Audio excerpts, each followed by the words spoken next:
Hello दोस्तों, आज मैं एक्सप्लेन करने वाला हूँ हाउसफुल 5 मूवी को। मूवी की पूरी कहानी जानने के लिए वीडियो को एंड तक जरूर देखना। और हाल ही में मैंने स्टोलन मूवी को भी एक्सप्लेन किया है, जो कि एक सर्वाइवल थ्रिलर मूवी है, उसे भी चेकआउट जरूर करना। तो बिना किसी देरी के एक स्पॉइलर वार्निंग के साथ एक्सप्लेनेशन शुरू करते हैं। फिल्म की शुरुआत एक लग्जरी शिप से होती है, जहाँ लंदन के बिलियनर रंजीत डोबरियाल के 100th बर्थडे की पार्टी होने वाली है। पार्टी शुरू होते ही रंजीत डोबरियाल के हार्ट अटैक से डेथ हो जाती है। अब वहाँ सब लोग इस बारे में बात कर ही रहे होते हैं, तभी वहाँ लूसी आती है, जो कि रंजीत डोबरियाल की लॉयर है, और वो सबको बताती है कि रंजीत सर ने ऑलरेडी मरने से पहले एक होलोग्राम विल तैयार कर रखी है। जब लूसी होलोग्राम को प्ले करती है तो रंजीत देव को बताता है कि जॉली मेरा असली वारिस है, जो मेरी पहली बीवी का बेटा है, और तुम्हें उसको उसका हक दिलाना होगा। और होलोग्राम बंद हो जाता है। इसी पर सभी को डाउट होता है कि हम जॉली को कैसे पहचानेंगे। तभी लूसी बताती है कि जॉली की वाइफ एक फॉरेनर है और उसकी बट पर एक बर्न मार्क है, और वो लेफ्टी है। प्रॉपर्टी क्लेम करने के लिए एंट्री होती है जलाबुद्दीन की, जो क्लेम करता है कि वो जॉली है और सबको अपना बर्न मार्क दिखाता है। सभी उस पर बिलीव करने लगते हैं, लेकिन अभी तो ट्विस्ट स्टार्ट हुआ है। और तभी एंट्री होती है जलभूषण की, जो खुद को जॉली होने का दावा करता है, और वो भी अपना बर्न मार्क दिखाता है। सारे शॉक रह जाते हैं। और फिर एंट्री होती है जूलियस की। ये तीनों खुद को जॉली होने का दावा करते हैं। तभी देव,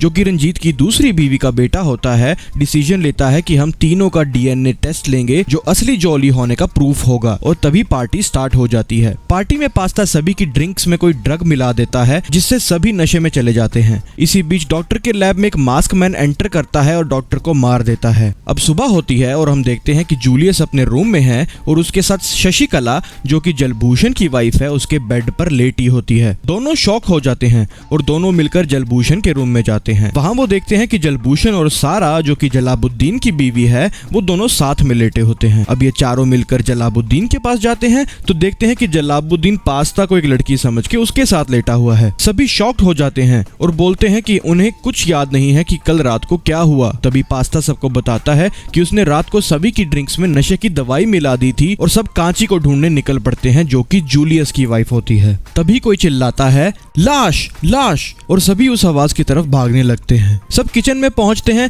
जहां पास्ता के पैरट की डेथ हो जाती है, और सीन फ्लैशबैक में शिफ्ट होता है, जहां बटुक और पास्ता की लड़ाई हो रही होती है। तभी पास्ता के पैरट की नजर जूलियस पर पड़ती है, जिसे वो अपने बाप का किलर मानता है, और वो बदला लेना चाहता है। जूलियस पैरट को बचाने की कोशिश करता है, लेकिन उसके हाथ में वैक्यूम क्लीनर होता है, जो पैरट को अंदर खींच लेता है। ये हाउसफुल 1 का रेफरेंस था, जिसका इस फिल्म में कोई भी मतलब नहीं बनता, और इस हत्या का जिम्मेदार पास्ता बटुक को मानता है। तभी जलभूषण को याद आता है कि बटुक को तो कल रात को फ्रीजर में बंद कर दिया था। जैसे ही फ्रीजर खोलते हैं, बटुक तो बर्फ में जमा होता है। अगले सीन में हम देखते हैं कि कांची दीवार में फंसी होती है। जैसे ही जूलियस उसे निकाल के हॉल में एंटर करता है, वहाँ ऑलरेडी सब लोग डॉक्टर का वेट कर रहे होते हैं। देव डॉक्टर को कॉल करता है, लेकिन फोन जलाबुद्दीन के पॉकेट में रिंग करता है। जलाबुद्दीन जैसे ही फोन निकालता है तो फोन के साथ डॉक्टर की फिंगर जमीन पे गिर जाती है। तभी ग्लास टूटने की आवाज आती है और छत से डॉक्टर की डेड बॉडी नीचे गिरती है। देव को तीनों पर डाउट होता है और वो तीनों को जेल में बंद करने का फैसला सुनाता है। अब तीनों नकली जॉली जेल में बात कर रहे होते हैं कि जॉली बनने की बात लीक कहां से हुई।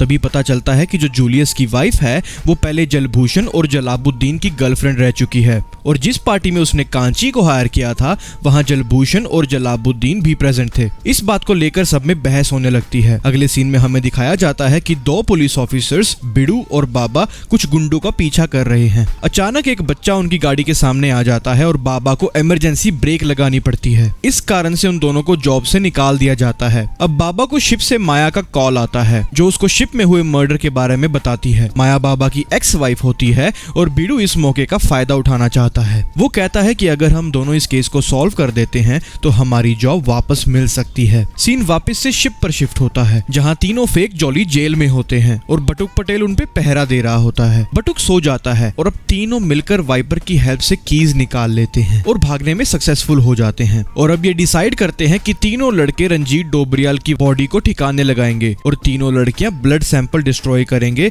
जिससे वो इस प्रॉब्लम से इजीली निकल जाएंगे। अगले सीन में हम देखते हैं कि तीनों लड़के डेड बॉडी को मैट में लपेट के ले जा रहे होते हैं। दूसरी तरफ तीनों लड़कियां लैब में पहुंचती हैं, जहां वो देखती हैं कि लैब में ऑलरेडी एक आदमी उनको फंसाने के लिए वहां पे क्लू छोड़ रहा है। तीनों लड़कियां इसकी वीडियो बना लेती हैं और लड़कों के ब्लड सैंपल को डिस्ट्रॉय कर देती हैं। तीनों लड़के बचते बचते डेड बॉडी को एक रूम में ले आते हैं। अचानक दरवाजे पे कोई नॉक करता है, पर ये तो तीनों लड़कियां होती हैं। अब जैसे ही बॉडी को कबर्ड से निकालते हैं, वो वो देखते हैं कि बॉडी तो लैब वाले बंदे की होती है जिसे किसी ने मार दिया होता है, पर तीनों लड़के इस बात पे ध्यान नहीं देते और उसको रंजीत समझ के बाहर ले आते हैं। हॉल में एंटर करते ही सभी लोग उन्हें देख लेते हैं और यहाँ एंट्री होती है बिडू और बाबा की। अब तीनों लड़के मिलकर उन्हें बताते हैं कि हम तीनों डॉक्टर के किलर नहीं हैं और हमने किलर को ढूंढ लिया है। पर जैसे ही उनको पता चलता है कि ये वही किलर है जिसने डॉक्टर का कत्ल किया है, वो शॉक हो जाते हैं और तीनों को जेल में डाल दिया जाता है। अब उनसे एक एक करके पुलिस पूछताछ करने लगती है। पूछताछ करने के बाद पुलिस को लगता है कि ये तीनों किलर नहीं हो सकते और फिर वो सारे शिप की इन्वेस्टिगेशन करने के बाद बाबा और बीडू सबको जेल के पास बुलाते हैं और उन तीनों को भी इनोसेंट बताते हुए कहते हैं कि हमने किलर को ढूंढ लिया है जो कि देव है और उनके पास देव के अगेंस्ट बहुत सारे प्रूफ्स होते हैं। लेकिन सबके जाने के बाद देव जूलियस को बताता है कि वो किलर नहीं है। अब जूलियस को भी उस पर बिलीफ होने लगता है और वो दोनों किलर को ढूंढने में लग जाते हैं। लेकिन जैसे ही जूलियस दीवार पे ब्लड के निशान देखता है, उसे डाउट हो जाता है कि कोई मेरा पीछा कर रहा है। तो जैसे ही वो पीछे मुड़कर देखता है, दो मंकीज उसके सामने होते हैं, जो कि फिर से हाउसफुल 1 का रेफरेंस है जिसका इस फिल्म में कोई भी मतलब नहीं बनता। अब बंदरों की और जूलियस की फाइट होती है और बंदर जूलियस को मार के नीचे गिरा देते हैं। तभी जूलियस को एक डायमंड का टुकड़ा मिलता है जो कि उसके अकॉर्डिंग किलर तक पहुंचने में हेल्प कर सकता है। अब वो किलर को ढूंढने में लग जाता है और ढूंढने के बाद उसे पता चलता है कि शिप का कैप्टन ही असली किलर है। तो वो उसके रूम की तलाशी लेता है और प्रूफ्स इकट्ठे करता है। जैसे ही सारे प्रूफ्स इकट्ठे कर लेता है, वो बाबा और बीडू को उसकी सच्चाई बताता है। बाबा और बीडू जैसे ही कैप्टन को पकड़ने जाते हैं तो लाइट ऑफ हो जाती है। जैसे ही लाइट ऑन होती है, दोनों ने कैप्टन को पकड़ रखा होता है, लेकिन अब तक बहुत देर हो चुकी होती है क्योंकि कैप्टन की गर्दन पे चाकू चल चुका होता है। पर उन दोनों को इसका कुछ पता नहीं होता।